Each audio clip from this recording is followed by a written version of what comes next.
Friends, कैसे हैं आप लोग। आज हमारा है फर्स्ट लेक्चर संख्या पद्धति का। तो संख्या पद्धति हम लोग पढ़ने से पहले कुछ उसका इंट्रोडक्शन जानेंगे, उसके बाद हम लोग एक्सरसाइज पे आएंगे। तो चलिए हम स्टार्ट करते हैं। तो संख्या पद्धति में पहले हमें जानना है अंक, डिजिट्स। किसी भी संख्या को व्यक्त करने के लिए निम्नलिखित 10 अंकों 0, 1, 2, 3, 4, 5, 6, 7, 8, 9 का प्रयोग किया जाता है, जो भारतीय एवं अंतर्राष्ट्रीय दोनों स्तर पर मान्य है। अंकों के मान, वैल्यू ऑफ डिजिट। किसी भी संख्या के प्रत्येक अंक के निम्न दो मान होते हैं, एक वास्तविक मान और एक स्थानीय मान, एक फेस वैल्यू और एक प्लेस वैल्यू। तो फेस वैल्यू हम लोग देखते हैं, किसी अंक का वह मान जो कभी बदलता वास्तविक मान कहलाता है।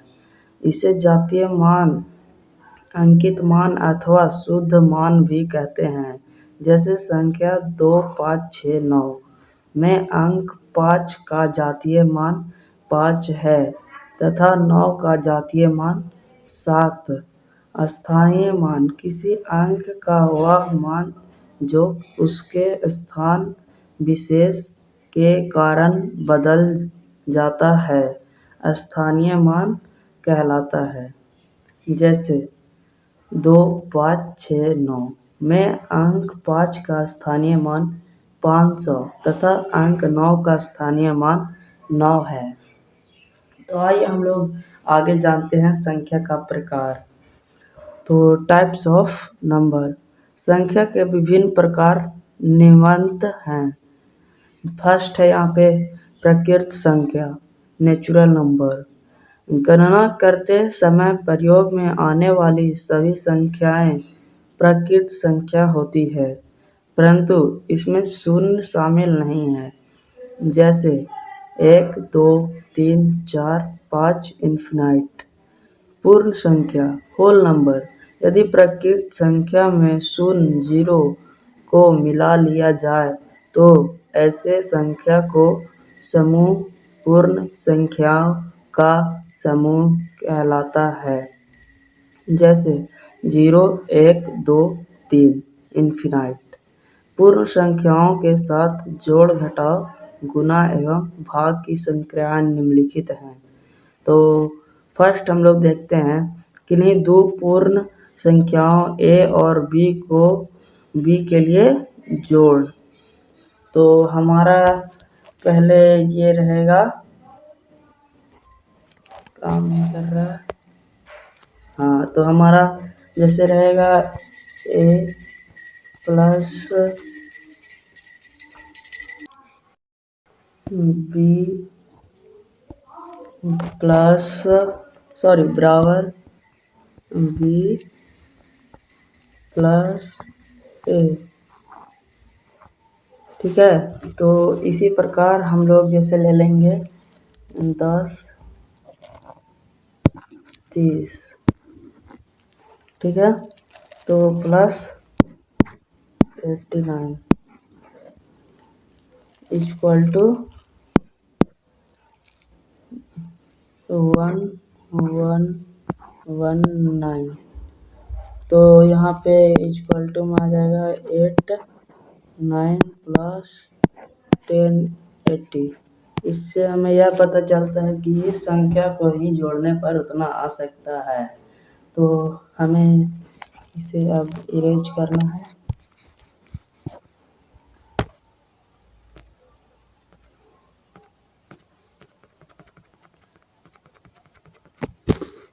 इरेज हो जा भाई।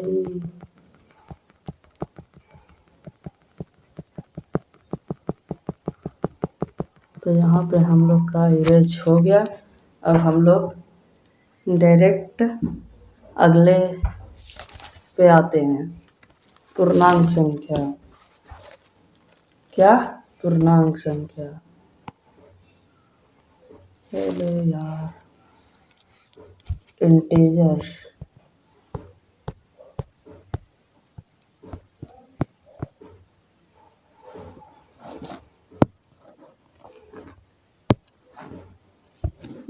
इंटीजर्स, जिसे हम चलिए स्टार्ट करते हैं। प्रकृत संख्या उनके ऋणात्मक संख्या तथा शून्य को सम्मिलित करने पर जो संख्या प्राप्त होता है पूर्णांक कहलाता है। इसे i से प्रदर्शित करते हैं, या हम कह सकते हैं इसे i से सूचित किया जाता है, जाना जाता है। जैसे -3, -2, -1, 0, 1, 2, 3 इन्फिनाइट। तो हमारे यहाँ पे पूर्णांक संख्या भी होता है कंप्लीट। तो हम लोग इसे इरेज कर लेते हैं पहले।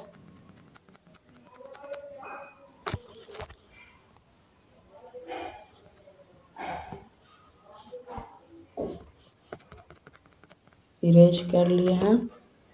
तो हमारा फोर्थ है धनात्मक संख्याएं, पॉजिटिव नंबर। संख्या रेखा पर शून्य के दाईं ओर के अंक धनात्मक संख्याएं कहलाती है। जैसे रेखा पर दाईं ओर जाने पर संख्या का मान बढ़ता है। तो हम लोग यहाँ पे ले लेंगे एग्जाम्पल के तौर पे, ये रहा हमारा एक सीधी रेखा। सीधी नहीं है पर इसे सीधा ही मानना है, और इसे ऐसे कर देंगे, जैसे ऐसे। यहाँ पे बीच में मिड पॉइंट बना देंगे 0, फिर ये 1, 2, 3।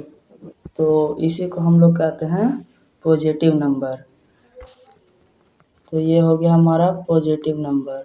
हम इसे मिटाएंगे नहीं, क्योंकि आगे हम लोग को नेगेटिव नंबर भी देखना है। तो हम लोग आगे है ऋणात्मक संख्या, नेगेटिव नंबर।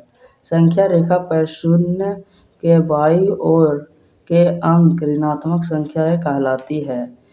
संख्या रेखा पर बाईं ओर जाने पर संख्या का मान कम हो जाता है।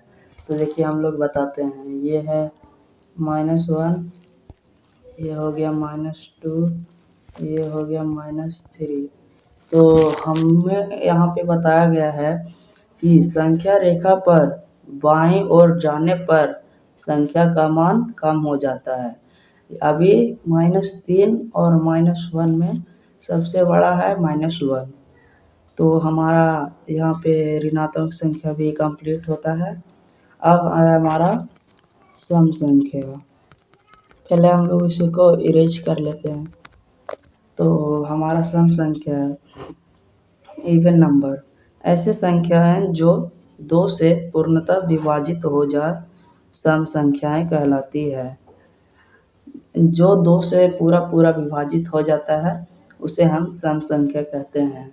तो एग्जाम्पल के तौर पे हम ले ले तो एग्जाम्पल 2, 4, 6, 8 ये सभी इवन नंबर है।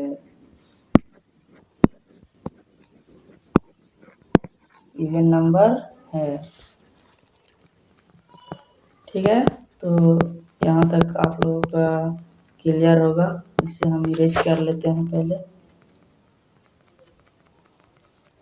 इरेज करने में बहुत टाइम लग जाता है।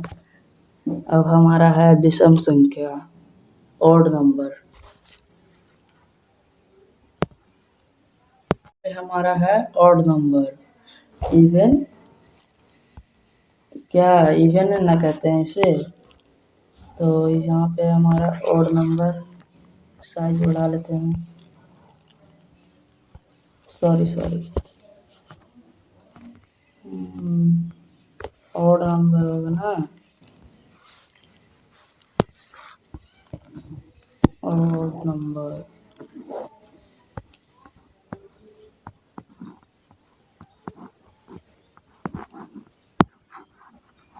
हाँ, ऑड नंबर। तो हमारा यहाँ पे ऑड नंबर ऐसी संख्या है जो 2 से पूर्णतः विभाजित ना हो, उसे विषम संख्याएं कहलाती है। जैसे 3, 5, 7, 9, 11, 13, 15 इन्फिनाइट। एग्जाम्पल हम लिख देते हैं 3, 5, 7, 9 इन्फिनाइट।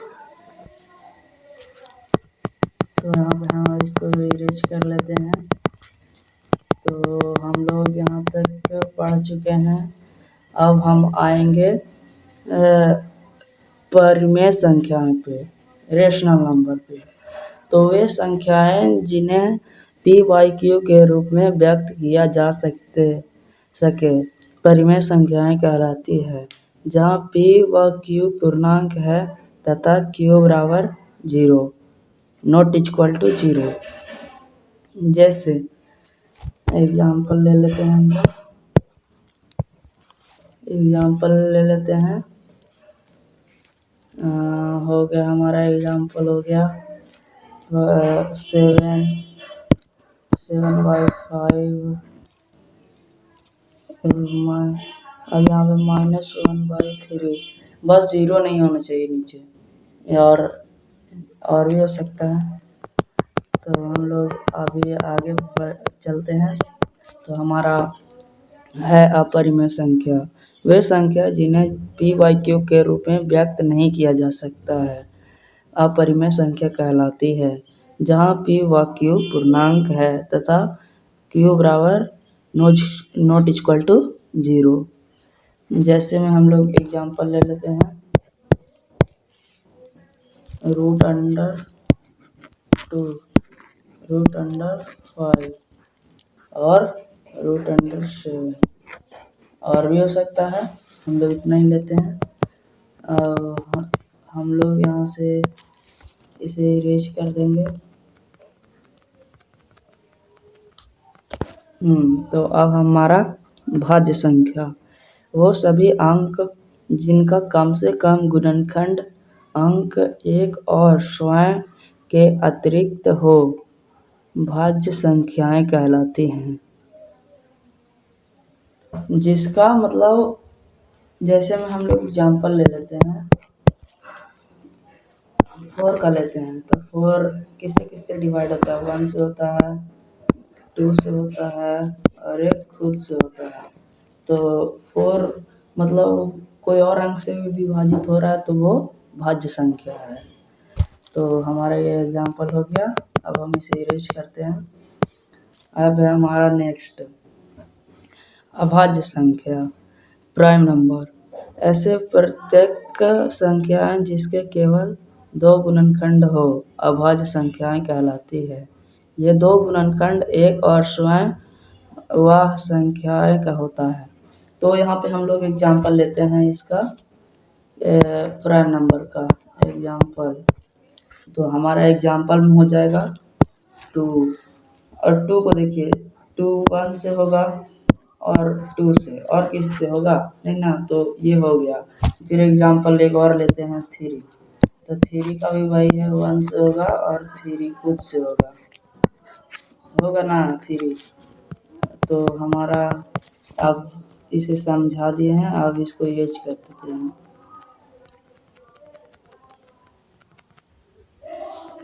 तो हमारा यहाँ पे इरेज हो चुका है। तो अब हम सीधा आएंगे एक्सरसाइज पे। तो एक्सरसाइज पे आने से पहले हम लोग कुछ चीज़ें सीख लिए हैं। अब हम लोग और भी कुछ सीखेंगे। तो हम लोग आते हैं एक्सरसाइज पे। अब हाँ, तो आ जाइए हम लोग प्रश्नावली 1.1। तो हमारा फर्स्ट क्वेश्चन है, क्या शून्य एक परिमेय संख्या है? क्या इसे आप पी वाई क्यू के रूप में लिख सकते हैं, जहाँ पी बराबर क्यू पूर्णांक है और क्यू नॉट इक्वल टू 0 है? तो हम लोग इसका आंसर करते हैं। तो हमारा सब कुछ सही है। तो हमारा यहाँ पे आंसर होगा यस, ठीक है। क्योंकि 0 बराबर हम लोग ये लिख सकते हैं 0/1, फिर हम लोग लिख सकते हैं 0/2, फिर हम लोग लिख सकते हैं 0/3 आदि हम लोग कर देते हैं। और हमें बताया गया है कि हर क्यू को भी ऋणात्मक पूर्णांक माना जा सकता है। हर क्यू को ऋणात्मक मान माना जा सकता है, ऋणात्मक पूर्णांक।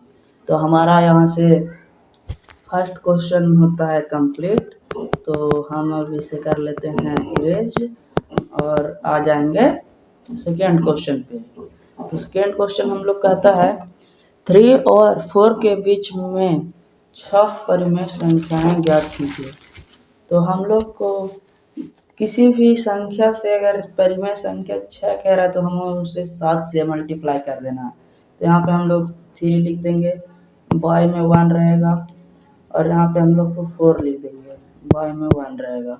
यहाँ से इसको क्या बोले थे अभी हम 7 से मल्टीप्लाई करने के लिए, 7 से मल्टीप्लाई करने के लिए। तो इसे 7 3 जा 21 बाई 1, ठीक है। इसे भी 7 से मल्टीप्लाई करेंगे तो 7 4 जा 28, तो इसे 28 बाई 1, ठीक है। तो यहाँ पे हम लोग का निकल जाएगा, इसको छोड़ देना है 22 by 1, 23 by 1, 24 by 1, 25 by 1, 26 by 1 और एक हो जाएगा 27 बाई 1। तो हम लोग यहाँ से देखिए निकाल लिए ना, कितना निकला 1 2 3 4 5 6 और हम लोग कितना बोल रहा था 6 ही बोल रहा था। तो हमारा पर यहाँ भी इसको सेकेंड क्वेश्चन भी होता है क्लियर।